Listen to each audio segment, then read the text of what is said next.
Could you comment on your experience with the personality of the mushroom, with the mushroom as an entity? Oh yeah, how could I have gotten this far? Yes. I would have been remiss not to mention it because I think it's the central conundrum, at least for me personally, and I would think for any rational person dealing with these things. We're not just talking about passive agents of transformation and slideshows of alien worlds and stuff like that. The central mystery is that the thing is animate, that there is at the center of these experiences an organized intellecty, an ally, a spirit, an other, and an I-thou relationship is possible.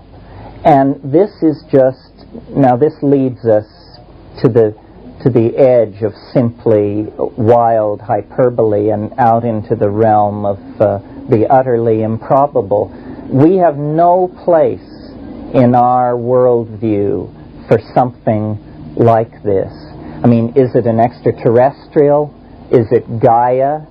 Is it, as some Jungians have said, merely autonomous fragments of the personality that have slipped from the reins of the ego's control and now return to haunt us as gnomes, kibiri, water spirits, and sylphs of the air?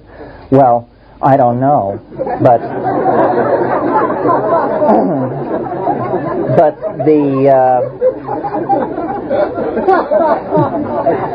who does know? Yeah. The point not to be lost sight of is that, again, this is real. This is not rare. This is common on psilocybin. What you don't get with, I don't believe anyway, that what you don't get with yoga, what you certainly don't get with mystical experience, is any degree of on-command repeatability of these bizarre mental and physical states.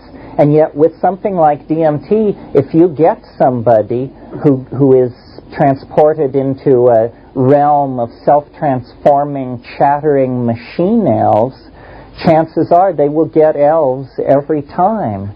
Well, imagine the impact of this on the rational mind, that you can be swept into a space where you have to entertain the possibility that, is this a UFO abduction, or am I dead, or am I just simply, God forbid, totally insane now, or what is happening? The animate intellecty at the center of the experience is, I think, the greatest challenge for psychology, for historical assimilation of this phenomenon generally. Because what is it?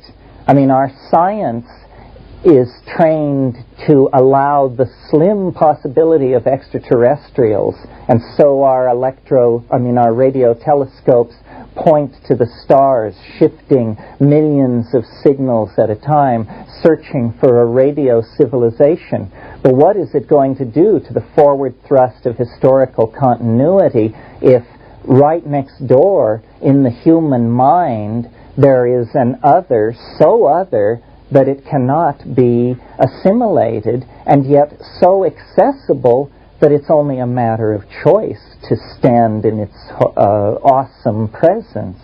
I don't have the answer to this question. I think it's amazing that I'm able to articulate the question, because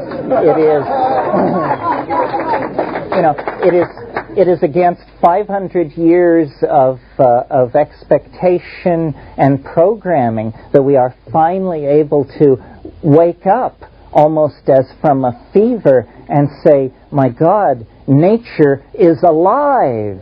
It's talking to us. It's alive. No, this is not a metaphor. I am not a romantic. This is not an artistic or aesthetic stance.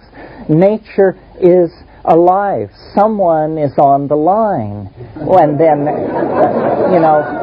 as far as who, I don't rush in to say. I mean, I'm very wary of anyone who claims to know who, because the problem seems to me one of great subtlety and depth. how can we know who is the other until we know who is the self? And perhaps one problem will cast significance on the other.